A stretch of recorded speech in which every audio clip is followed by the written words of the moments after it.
Alhamdulillahirabbil alamin. Allahumma shalli ala sayyidina Muhammad wa ala ali sayyidina Muhammad.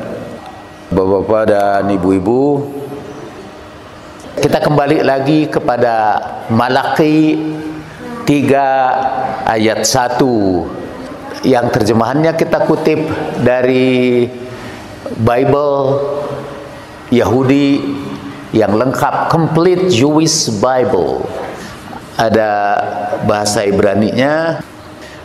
Ini ayat di dalam Taurat, bisa kita dapatkan Tauratnya dan bisa kita lihat sekarang ini.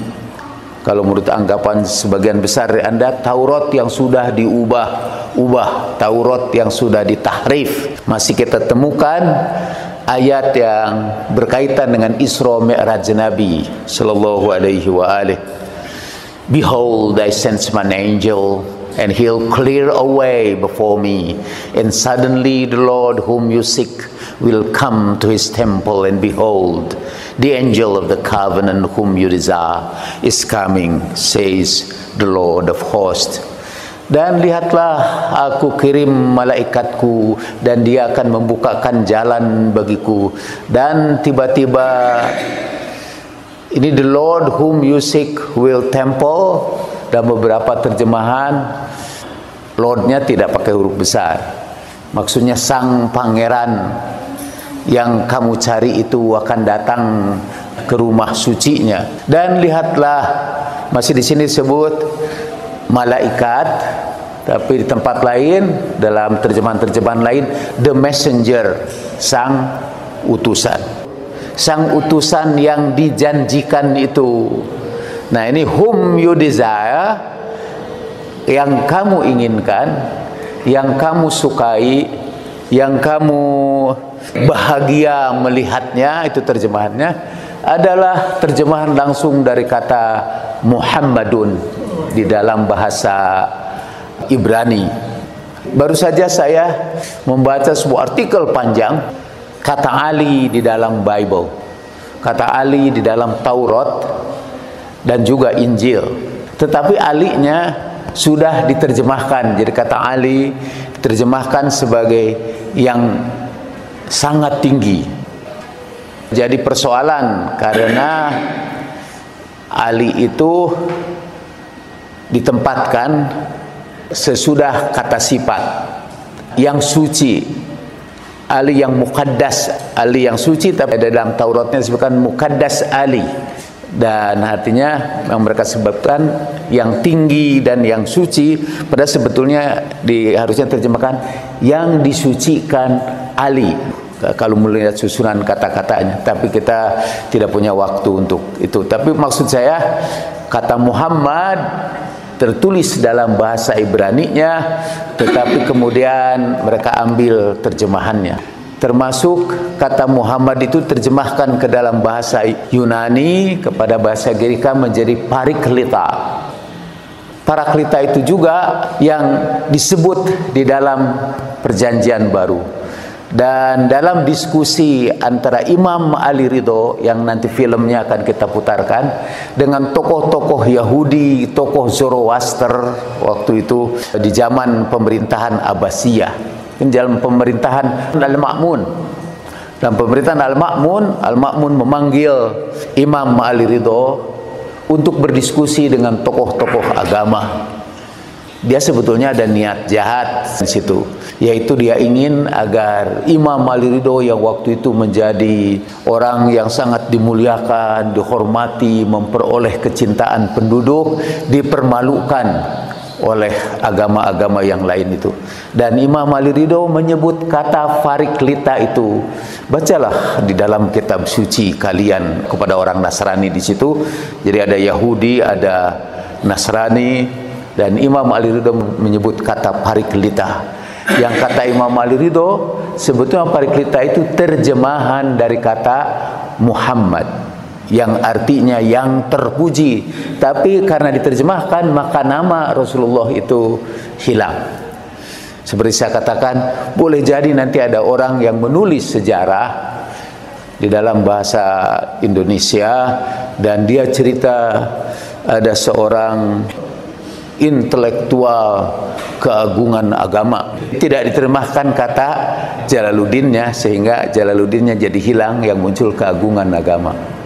Jadi ada intelektual keagungan agama yang sebetulnya dari struktur kalimat itu tidak nyambung. Jadi kita akan mengutip dalam terjemahan bahasa Inggrisnya aja, tidak disebut the angel, tapi the messenger of the covenant whom you desire. Dan satu lagi itu juga, ini the desire of all nations shall come, itu juga dari kata Muhammadun. Dan pengajian kita yang terakhir kita kutipkan, tapi melalui website ya, dalam teks bahwa dalam kutipan para pendeta Yahudi juga dibahas kata Muhammadun. Jadi orang Yahudi juga di sinagog mereka, tempat-tempat ibadat mereka, itu namanya sinagog, membaca kitab suci itu dengan melingkarkan, ada tali di sini tangannya, mereka baca Alkitab dengan suara seperti kita membaca Al-Quran, seperti kita membaca Al-Quran dengan tartil. Jadi orang Yahudi baca itu dengan lagu juga, cuma lagunya mungkin sepanjang pengetahuan saya tidak sekaya lagu-lagu Al-Quran.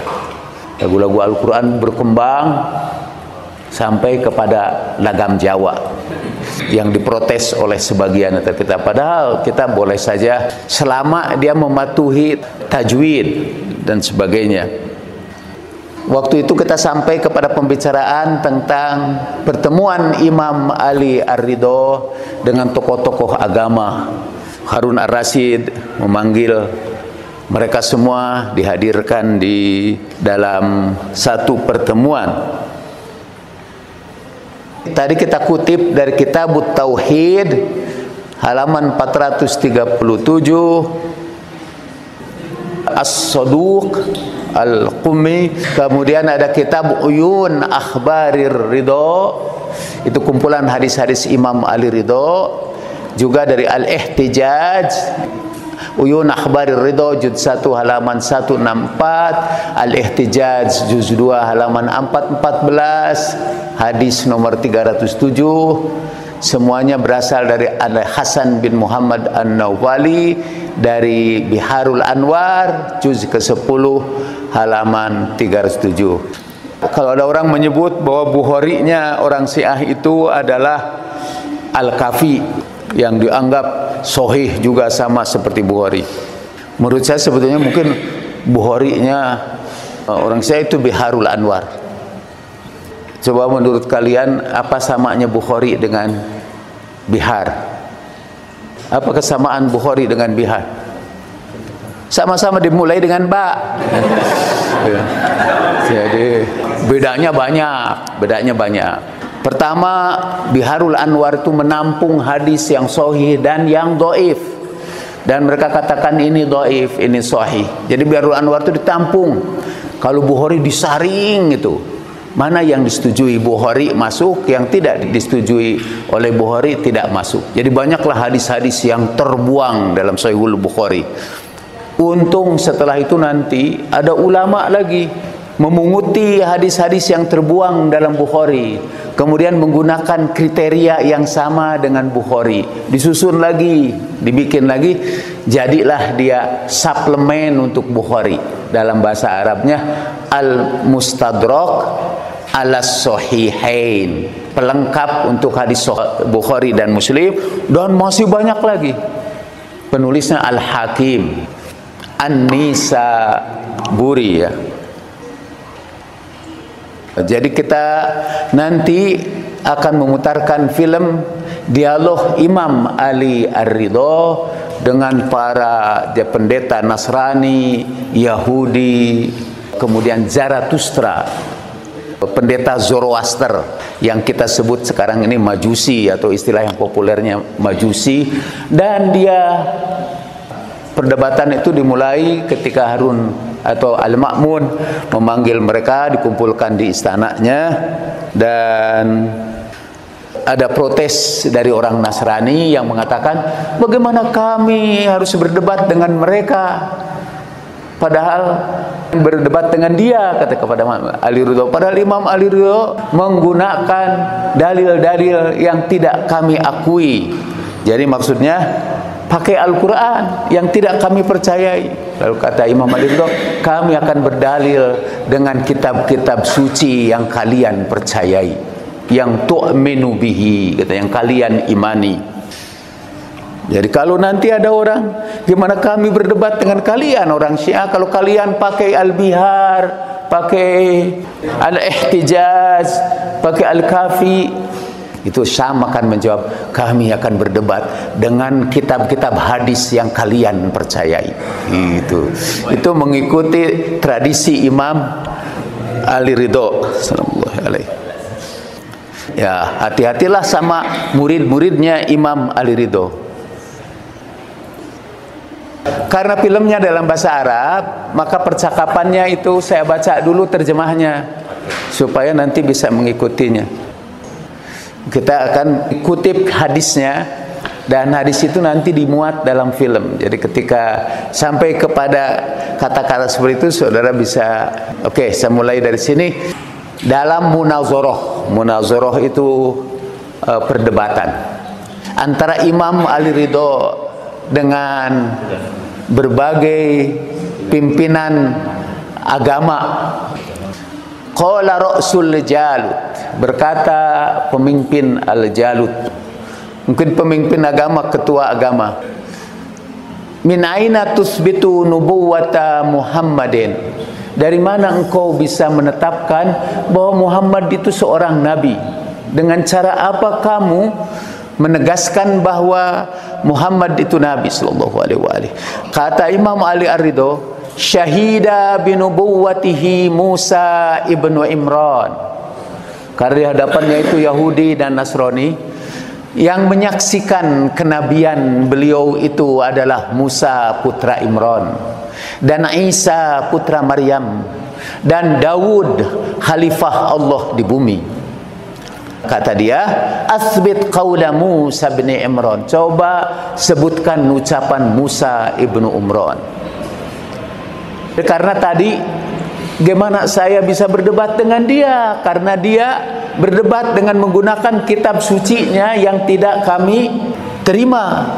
Maka Imam Ali Ridho salamullahi alaihi mengutip dari kitab sucinya, apakah tidak engkau lihat ucapan Musa ibnu Imran, Isa putra Maryam di dalam Injil, dan Daud di dalam Zabur? Jadi dia mengutip 3 kitab suci, Taurat dari Musa ibnu Imran, Injil dari Isa ibnu Maryam, dan Zabur dari Nabi Daud. Dalam kitab suci yang ada sekarang di kalangan orang-orang Nasrani, Taurat itu disebut perjanjian lama, Al-Ahdul Qadim atau Old Testament. Injil sekarang disebut sebagai perjanjian baru, dan Zabur mereka sebut sebagai Mazmur atau Psalms dalam bahasa Inggris. Psalm, P-S-A-L-M. Kata Imam Ali Ridho, hal ta'lamu ya Yahudiyu anna Musa awsa bani Israila faqala lahum innahu sayatikum nabiyyun huwa min ikhwatikum fabihi fasaddiqu wa minhu fasma'u fahal ta'lamu anna li bani Israila ikhwatun ghaira wuldi Ismail in kunta ta'rifu qarabata Israila min Ismaila wan nasabul ladzi bainahuma min qibali Ibrahim. Apakah engkau tahu, hai Yahudi, bahwa Musa memberikan wasiat kepada Bani Israel dan berkata, akan datang kepadamu seorang nabi dari kalangan saudara kamu sendiri, min ikhwatikum. Itu Ahmad Didat, Allah yarham, bercerita tentang saudara ini. Apa ini maksudnya? Nabi Musa berkata kepada Bani Israel, nanti dari kalangan saudara kamu akan aku bangkitkan seorang nabi. Nah, mengapa ciri Nabi itu katanya, bahkan dalam ayat itu, yang seperti aku, kata Musa, akan bangkit di tengah-tengah saudara kalian yang seperti aku. Nah, menurut orang Kristen, nubuat Nabi Musa itu tentang Nabi Isa. Jadi yang bakal datang yang disebutkan oleh Nabi Musa ini adalah Nabi Isa. Saya tidak hafal dalam Tauratnya kitab apa, saya tidak salah kitab Ulangan. Tapi ada memang dalam Taurat sekarang. Tentu Imam Ali Ridho boleh jadi menyebutkan waktu itu dalam itunya. Tapi pencatat hadis itu atau penghafal, karena dulu hadisnya dihafal, nggak bisa menghafal, apalagi tidak dikenal istilah-istilahnya, jadi susah kalau sudah ingatan. Yang ada itu aja. Imam Ali Ridho menekankan saudara kamu, dan kata Imam Ali Ridho, yang dimaksud saudara itu karena ada dua garis keturunan dari Ibrahim itu, satu melalui Ishak, dan itu yang menurunkan Nabi Musa. Ishak punya saudara namanya Ismail. Jadi ada dua kabilah besar waktu itu dari Ibrahim itu, Ishak yang menurunkan Nabi Musa, dan Ismail yang akhirnya menurunkan Rasulullah sallallahu alaihi wa alihi wasallam. Nah, jadi kata ini, bukankah Nabi Musa pernah berkata, akan datang kepadamu seorang nabi, huwa min ikhwatikum, dia itu dari kalangan saudara kamu, maka benarkanlah dia dan dengarkanlah dari dia. Apakah kamu mengetahui bahwa ada nabi Israel lainnya yang saudara Musa selain Ismail? Apa ada nabi lain di kalangan Bani Israel dari kalangan saudara Musa selain nabi yang datang dari keturunan Ismail? In kunta ta'rifu qarabata Israila min Ismaila, dan kalau kalian mengetahui hubungan keluarga antara Israel dengan Ismail, maka dan nasab di antara keduanya yang berasal dari Ibrahim. Jadi dia menegaskan kembali bahwa ini keturunan Ibrahim, yang satu melalui Ishak dan satu melalui Ismail. Hal ja'akum min ikhwati Bani Israel nabiyyun ghairu Muhammad? Apakah dari keturunan Ismail saudara Musa itu ada lagi, di saudara Bani Israel itu ada lagi nabi selain Muhammad? La, kata dia. Awalaysa qad saha hada indakum? Apa betul ini sahih atau ada benar yang ada dalam kitab suci kalian? Naam, katanya. Betul. Walakinni uhibbu an tusahhihahu li minat Taurat. Tapi aku ingin agar engkau membuktikan kebenarannya langsung dikutip dari Taurat ayatnya, bukan hanya disebutkan dari Taurat ayatnya. Faqala lahu Ar-Ridho, lalu Imam Ar-Ridho berkata, hal tunkiru anna Taurata taqulu lakum? Apakah kamu akan membantah bahwa Taurat pernah berkata kepada kalian, ja'an nuru min jabali turis Sina wa adu'a lana min jabali Sa'ir wasta'lana alaina min jabali Faran? Apakah kamu akan membantah bahwa dalam Taurat pernah disebutkan akan datang cahaya dari bukit Tursina dan bersinar kepada kami dari bukit Sa'ir, dan cemerlang di atas kami dari bukit-bukit Faran? Ya, kami baca itu, katanya, kami baca kata-kata itu di dalam Taurat, tetapi kami tidak tahu apa tafsirnya.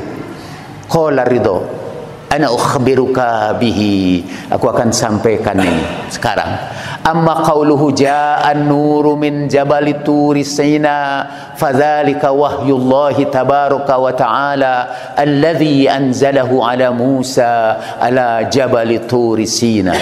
Adapun cahaya yang datang ke bukit Tursina adalah wahyu Allah tabaraka wa ta'ala yang diturunkan kepada Musa pada bukit Tursina. Adapun firman-Nya, dan dia bersinar kepada kita dari bukit Sa'ir, itu adalah bukit, di tempat itu Allah wahyukan kepada Isa putra Maryam, dan dia berada di atas bukit itu. Adapun firman-Nya dan terang benderang kepada kami. Itu terjemahan dari kitab dalam bahasa Indonesia. Itu adalah bukit dari bukit-bukit Mekah. Dan di antara bukit itu ada perjalanan 1 hari. Dalam Taurat itu disebutkan, dan persis dalam terjemahan-terjemahan sekarang masih disebut itu nama-nama bukit itu. Yang satu Tur Sina atau Sinai, sekarang kemudian ini juga Sair, masih disebut Sair. Dalam bahasa Indonesianya ditulis malah Sair. Karena kan dalam bahasa Indonesia tidak ada bunyi ain, juga dalam bahasa Inggris. Fima taqulu anta wa ashabuka fit Taurat. Seperti yang kau sebutkan dan sahabat-sahabatmu dalam Taurat. Dalam Taurat ada ayat yang berbunyi, aku melihat 2 penunggang menyinari bumi dengan cahayanya. Jadi dalam Taurat nanti ada 2 orang pengendara yang mengendarai kendaraannya memberikan cahaya ke dunia. Yang satu ahaduhuma raqibun ala himarin wal akharu ala jamalin.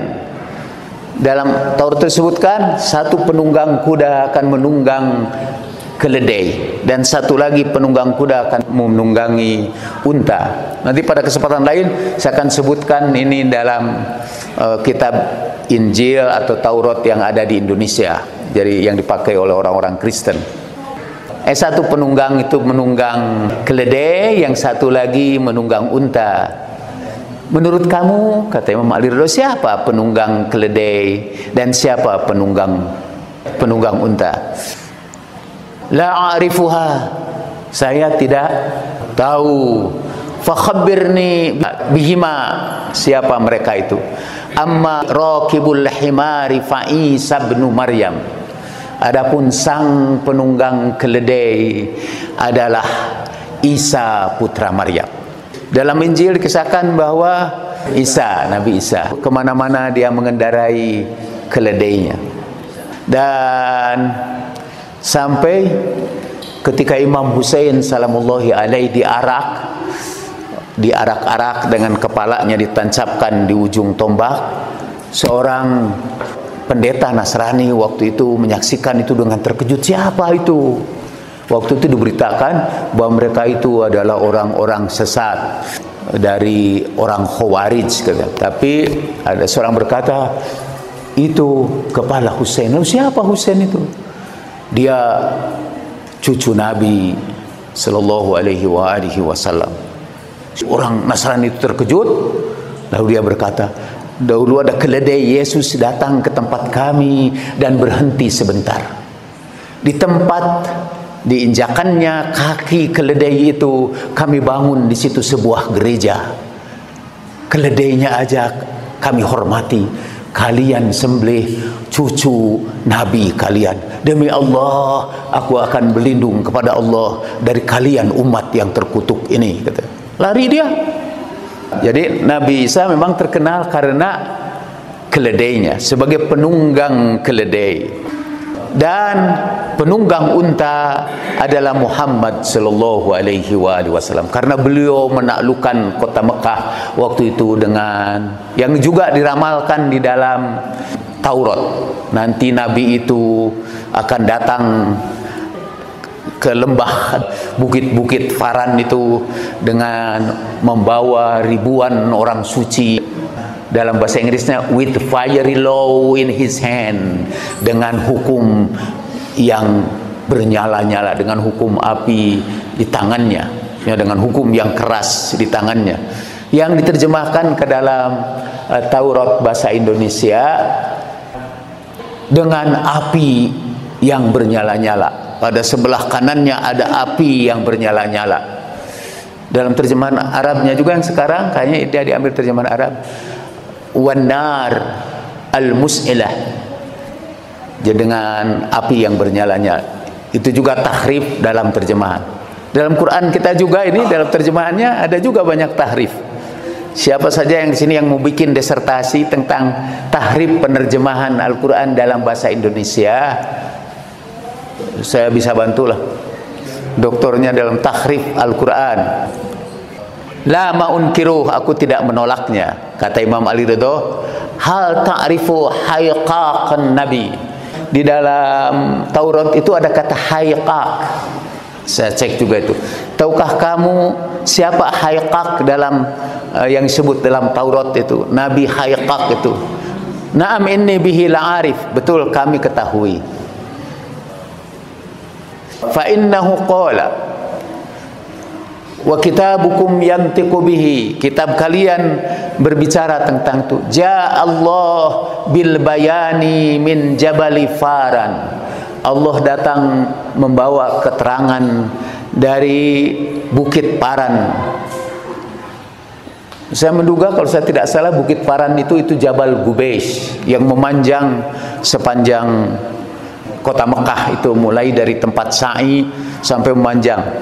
Itu Jabal Gubeish. Dalam film Muhammad itu yang dari Iran, itu diceritakan bahwa bukit Jabal Gubeish itu bercahaya-cahaya pada kelahiran Nabi itu. Dan orang-orang Yahudi, orang-orang Nasrani bertanya-tanya, tanda apa ini bahwa Bukit Paran itu seluruhnya bercahaya? Dalam bahasa Indonesianya itu Paran, tidak Faran. Kalau di sini kan ditulisnya Faran. Mungkin saudara menduga karena saya orang Sunda, Paran. Tapi memang Paran dalam terjemahan Indonesianya. Jadi mereka melihat di Bukit Paran itu cahaya yang gemerlapan. Jadi bahwa Rasulullah Shallallahu Alaihi Wasallam kan disusukan di pedesaan itu oleh Halimatus Sa'diyah. Itu cerita yang kita dengar. Tapi mengapa anak sekecil itu sebetulnya segera dalam tanda petik diasingkan ke kampung yang jauh dari kota?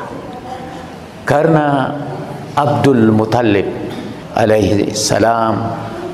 Karena Abdul Muttalib khawatir karena orang-orang Yahudi sudah mengincar, mencari-cari anak yang menyebabkan Bukit Paran itu gemerlapan. Jadi diasingkan dulu untuk melindungi dari serangan orang-orang Yahudi. Dalam kisah Nabi kita emang rada beda di sini. Dia disusukan itu ya disusukan aja, karena waktu itu orang Mekah terbiasa menyusukan bayinya kepada orang lain.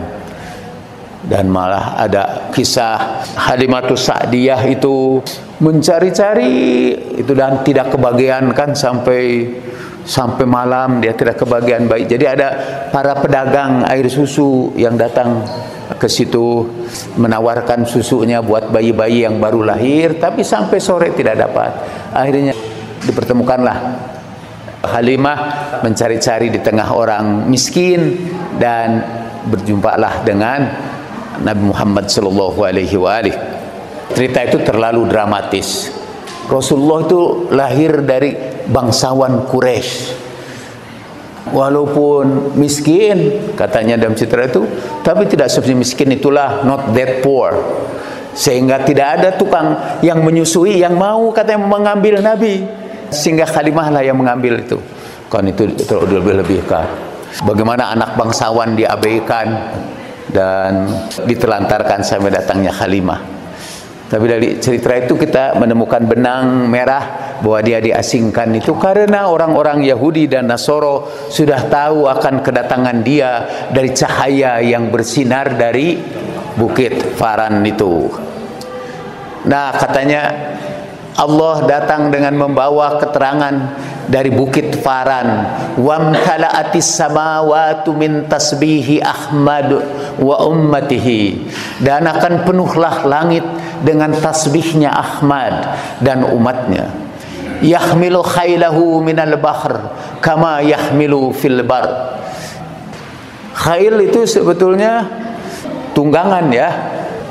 Yang khailnya itu akan memikulnya di lautan seperti memikulnya di daratan. Makanya saya menduga ini khailu. Horse, iya makanya horse, kuda. Ia memikul kudanya di lautan seperti ia memikulnya di daratan. Itu hebatnya bahasa Arab itu. Kalau dibaca khailuhu itu kudanya. Kalau khailahu dia jadi objek ia memikul kudanya. Makanya saya menduga ini yahmilu khailuhu fil bahri kama yahmilu fil bar. Itu kudanya membawanya di lautan sebagai membawanya di daratan. Atau mungkin rombongan ini kafilahnya akan bergerak baik di daratan maupun di lautan. Ya'tina bi kitabin jadidin ba'da kharabi Baitul Maqdis, yani bil kitabi Al-Qur'an. Jadi itu ada ayat dalam Bible yang pernah saya sampaikan, ini ada dalam kitab Hagai, hampir di ujung dari Taurat. Ujung Taurat itu Malaki yang kita sebut tadi itu. Sebelumnya ada kitab Hagai. Dan dia datang setelah kehancuran Baitul Maqdis, ba'da kharabi Baitul Maqdis. Kemudian dia membawa Al-Quran. Apakah kamu mengenal ayat ini dan beriman kepadanya? Ya, dia berkata tentang Haiquq, dan kami tidak mengingkari ucapannya. Summa qala Ridha, kemudian Maulwi Ridha mengutip, wa qad qala Daud fi Zabur, dan Daud berkata dalam Zabur, itu dalam Mazmur sekarang ini. Wa anta taqra, dan kau membaca sendiri ketika Daud berdoa. Zabur atau Mazmur itu doa-doa Nabi Daud yang sangat puitis dan sangat indah, sehingga kitab Sahifah Sajadiyah itu disebut terkenal to the sum of the prophet, of the family of the prophet. Artinya zaburnya orang Islam, karena bahasanya itu sama antara Sahifah Sajadiyah dengan Zabur. Itu doa-doa yang indah yang katanya dilakukan oleh Daud, kan sampai angin pun berhenti ketika Daud membaca itu. Burung-burung yang berterbangan pun berhenti karena keindahan suaranya. Di situ Daud berdoa, Allahumma ba'as muqima sunnati ba'dal fatrati. Ya Allah, bangkitkanlah seorang yang akan menghidupkan sunnah setelah fatrah, tidak adanya petunjuk ilahi. Apakah engkau ketahui bahwa ada nabi yang menegakkan sunnah sesudah fatrah selain Nabi Muhammad sallallahu alaihi wasallam? Hadza qaulu Daud na'rifuhu wa la nunkiruhu. Ini ucapan Daud yang kami kenal dan tidak kami tolak. Walakin asa bidzalika Isa. Tapi mungkin yang dimaksud itu Isa. Jadi Nabi Daud karena meramalkan itu Nabi Isa, bukan Nabi Muhammad. Sama seperti itu, akan aku bangkitkan di antara saudara kalian seorang nabi yang seperti aku, kata Musa. Kata orang Nasrani, itu kan yang dimaksud itu Isa. Jadi Nabi Musa itu meramalkan akan kedatangan Nabi Isa. Tapi itu ditolak oleh Imam Al-Ridho karena Isa lahir dari keturunan Ishak. Jadi masih saudara Musa.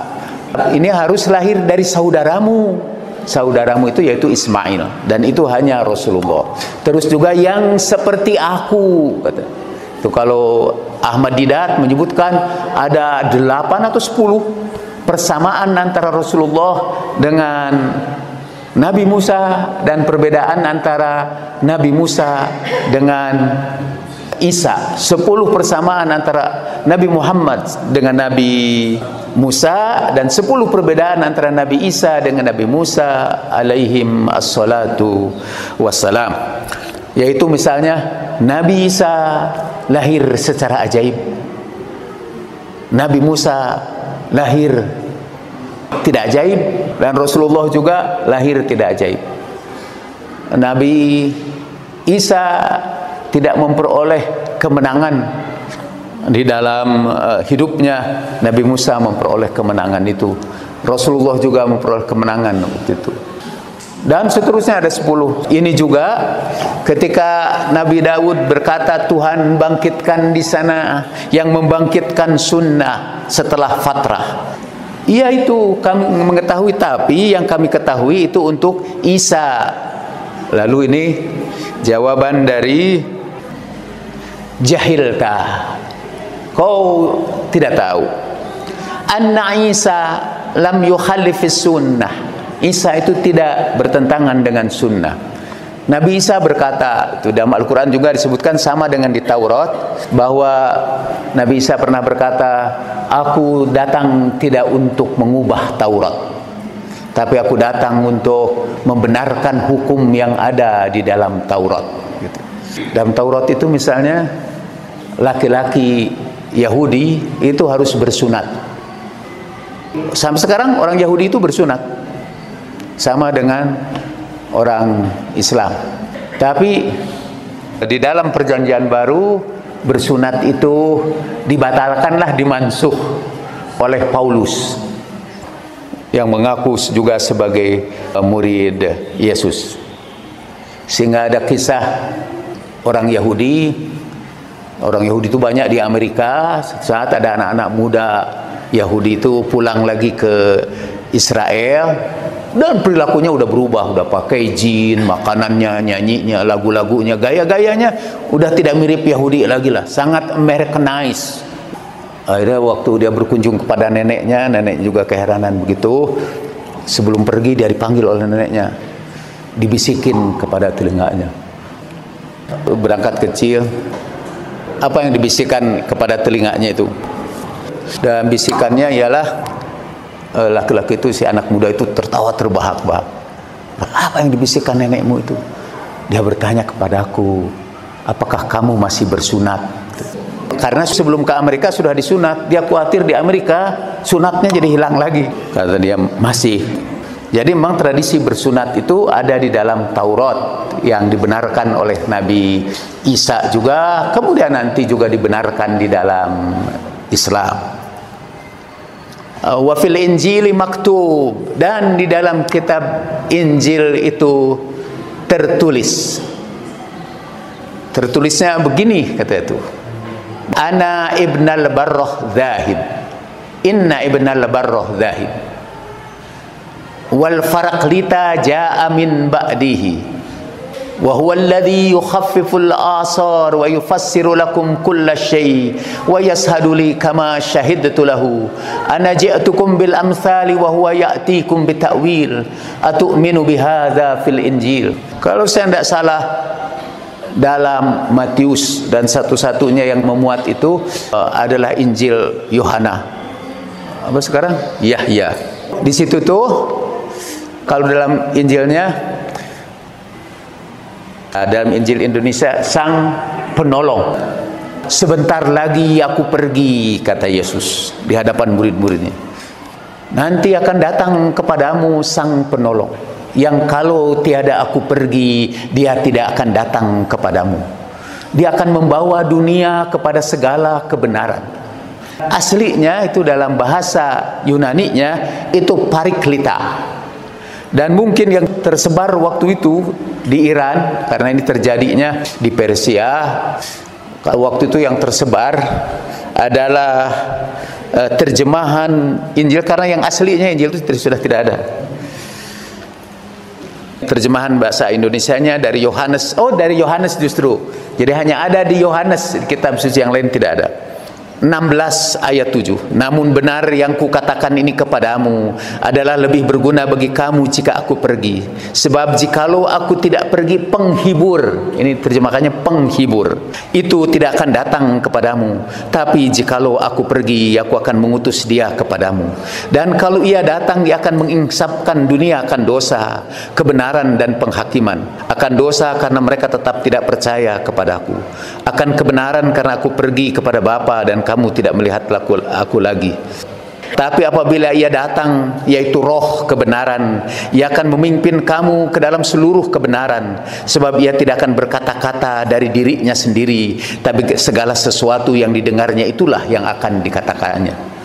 Itu wama yang tiku anil hawa in huwa illa wahyu. Dia yang akan membawa segala kebenaran. Dan itu yang disampaikan oleh Imam Ali Ridho. Tapi masih di sini kita lihat menggunakan kata pariklita. Dari bahasa Yunani pariklitos, yang kalau diubah pariklita artinya yang terpuji. Dan itu terjemahan dari kata Muhammad. Muhammad itu artinya yang terpuji. Mereka ubah jadi parekletos, yang artinya sang penolong atau sang penghibur. Dalam terjemahan bahasa Indonesia, sang penghibur. Dia akan datang kepadamu nanti sang penghibur, karena mengutip aja kan, geser aja hurufnya jadi paraklito jadi paraklita jadi parekletos, AI-nya diubah aja. Di Indonesia saja kan bisa berubah itu karena digeser-geser. Mata kan bisa berubah dengan mati, hanya A-nya diganti dengan I, berubah artinya. Dan itu sering terjadi pada kitab suci, digeser-geser itu. Sampai zaman Imam Ali Ridho masih mengutip dari bahasa Yunani-nya Pariklita. Dan ujungnya na'am la unkiruh. Kita tutup aja di situ, tidak selesai kita putar filmnya. Ada 10 menitan. Ini Khalifah Al-Ma'mun. Walaupun serbannya hitam. Karena Al-Ma'mun juga mengaku bahwa dia keturunan dari keluarga Rasulullah, dari Abbas, itu dinasti Abbasiyah. Dia pada waktu diskusi itu dia berkata, dia sampai berdiri, ini saudaraku, my cousin itu sudah menang, kalian sudah kalah, katanya. Padahal dalam hatinya dia berharap imam yang kalah. Ternyata imam yang menang, dan karena dia pasti akan menang, dia ingin sebetulnya menghentikan diskusi itu sampai situ aja, jangan diteruskan. Nanti akan ketahuanlah kebenaran Imam Ali Ridho. Dalam Uyun Akhbar Ar-Ridho banyak sekali dikisahkan munazarah antara Imam Ali Ridho dengan pengikut-pengikut agama lain, termasuk dengan orang-orang ateis. Kalau ada orang berkata, jangan sekali-kali kalian itu berdiskusi dengan orang Syiah. Itu mungkin berasal dari tradisi Ma'mun itu juga. Yang pokoknya orang Syiah jangan diajak diskusi lah. Wa ma taufiqi illa billah alaihi tawakkaltu wa ilaihi unib.